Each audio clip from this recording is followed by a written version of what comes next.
Hello दोस्तों, नमस्कार। स्वागत है आपका पाठक स्टडी हब में। दोस्तों, आज हम इस वीडियो के अंतर्गत 69,000 शिक्षक भर्ती की बात करेंगे, जिसमें सुप्रीम कोर्ट का एक आदेश दिया गया है कि भर्ती रद्द होना इतना आसान नहीं है जैसा कि पक्ष विपक्ष या फिर ये कह सकते हैं कि सभी लोग सोच रहे हैं कि भर्ती को रद्द किया जा सके। जिनका जैसे विपक्ष में भी कई ट्वीट आए हैं विपक्ष सरकार से कि व्यापम घोटाला हो रहा है, इस भर्ती को रद्द किया जाए। तो उसके बारे में भी हम आपको सबसे बड़ी इन्फॉर्मेशन देंगे। और इस एक जानकारी आ रही है जिसमें प्रमाण पत्रों के जांच के आदेश दिए गए हैं। भर्ती संबंधित सभी महत्वपूर्ण सूचना के बारे में हम आपको बताएंगे। तो उससे पहले कि यदि आपने हमारा चैनल सब्सक्राइब नहीं किया है तो चैनल को सब्सक्राइब कर लें और बेल आइकन को दबा दें, जिससे कि कोई भी वीडियो हम अपलोड करें तो सबसे पहले नोटिफिकेशन आपको प्राप्त हो। चलते वीडियो की शुरुआत करते हैं। उससे पहले कि एक और चीज़ बता दें कि टेलीग्राम लिंक हमारे डिस्क्रिप्शन बॉक्स में दिया गया है, वहाँ से आप हमसे जुड़ सकते हैं, वहाँ से सारी अपडेट्स पा सकते हैं। टेलीग्राम पे लगातार अपडेट रहते हैं, किसी प्रकार का सभी प्रकार की इन्फॉर्मेशन सबसे पहले टेलीग्राम ग्रुप में दी जाती है। चलते वीडियो की शुरुआत करते हैं। और यहाँ पर एक देखिए, इसको अगर हम यहाँ से देखें कि 69,000 शिक्षक भर्ती रद्द होना आसान नहीं, इसलिए कहा गया है कि जो सुप्रीम कोर्ट है सोशल मीडिया के नए सिरे से भर्ती कराने की मांग उठा रहे हैं। कुछ लोग भर्ती करने के लिए कोर्ट जाने की भी बात कर रहे हैं, लेकिन यह आसान नहीं है। नियमानुसार 10% धांधली साबित होने के बाद ही भर्ती परीक्षा रद्द करने पर विचार हो सकता है। इसका साक्ष्य भी दिया गया है कि साक्ष्यों के साथ यदि यह साबित हो जाए कि परीक्षा में सफल 1,46,060 अभ्यर्थियों में से 10% लोग धांधली से पास हुए हैं, तभी परीक्षा निरस्त हो सकती है। हाई कोर्ट से सुप्रीम कोर्ट तक के तमाम आदेश हैं। जब तक कि 10% धांधली साबित नहीं होती तब तक परीक्षा रद्द होने की बात भी न करें। इससे स्पष्ट है कि धांधली से पास हुए वालों का परिणाम निरस्त करते हुए उन्हें चयन प्रक्रिया से बाहर तो रद्द किया जा सकता है, लेकिन पूरी भर्ती रद्द नहीं कराई जा सकती। तो ये बहुत ही अच्छी खबर है कि जो लोग इस धांधली में सम्मिलित पाए जाते हैं उन्हीं को केवल बाहर किया जाएगा, धांधली प्रक्रिया रद्द नहीं की जा सकती। इससे संबंधित एक बार सुप्रीम कोर्ट जो कि फैसला ले भी चुके हैं। 72,825 प्रशिक्षु शिक्षक भर्ती में भी उठाया गया था मामला। नवंबर 2011 में शुरू हुई 72,825 प्रशिक्षु शिक्षक भर्ती के लिए प्रदेश में पहली बार हुई शिक्षक पात्रता परीक्षा टेट में भी धांधली के आरोप लगे थे। तत्कालीन माध्यमिक शिक्षा निदेशक संजय मोहन की गिरफ्तारी भी हुई थी।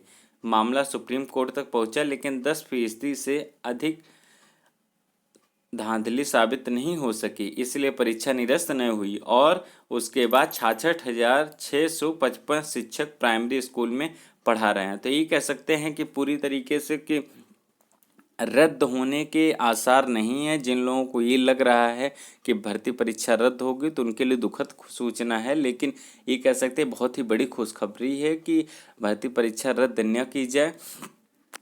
और 69,000 शिक्षक भर्ती का व्यापम घोटाला, जो कि कांग्रेस की वर्तमान में अगर कहा जाए महासचिव जो कि हैं प्रियंका गांधी ने सोमवार को ट्वीट किया था कि मामले में गड़बड़ी के लिए तथ्य सामान्य नहीं है। डायरियों में स्टूडेंट्स के नाम, पैसे का लेन देन, परीक्षा केंद्रों में भी बड़ी हेरफेर, इन गड़बड़ियों में रैकेट का शामिल होना, ये सब दर्शाता है कि इसके तार काफ़ी जगह जुड़े हुए हैं। तो ये कह सकते हैं हम कि विपक्ष इस समय लगा हुआ है पूरी तरीके से, लेकिन हम ये भी कह सकते हैं कि सरकार पूरी तरीके से पक्ष में है कि जल्द से जल्द इस वैकेंसी को कराया जा सके। जिनके नाम आ रहे हैं वो तो बाहर होंगे ही होंगे, लेकिन जो पूरी तरीके से संबंधित नहीं हैं, जो अपनी मेहनत से किए हैं, उनका चयन होना तय है।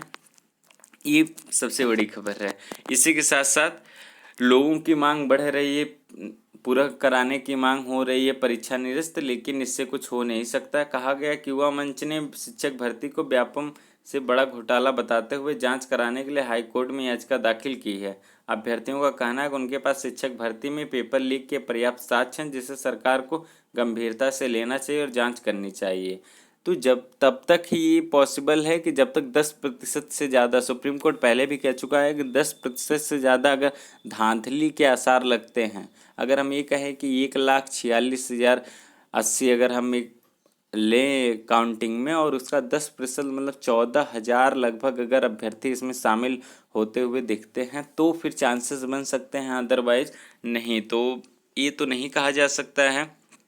आगे जो भी होगा हम आपको लगातार अपडेट से देते रहेंगे। एक ये भी खबर है कि 25 नहीं 9 कस्तूरबा गांधी विद्यालयों में नौकरी कर रही थी अनामिका शुक्ला। महानिदेशक बेसिक शिक्षा का दावा, 6 जिलों से करीब 12 लाख का भुगतान हुआ है, 3 में एक भी रुपए नहीं, 3 विद्यालयों में एक भी रुपए नहीं इनको मिला है।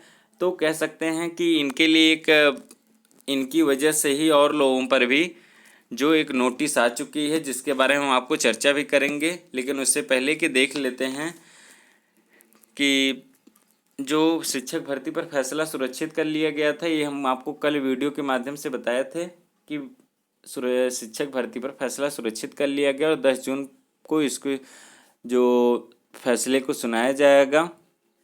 कल बहुत छोटी चर्चा चली थी और उसी में फैसला सुरक्षित कर लिया गया। अब देखिए आगे क्या होता है, लेकिन हम ये कह सकते हैं कि स्टे हटने के अधिकतर चांसेस हैं। और इसके साथ ही यदि कोई अपडेट्स नहीं होती तो हम आपके साथ शेयर करेंगे।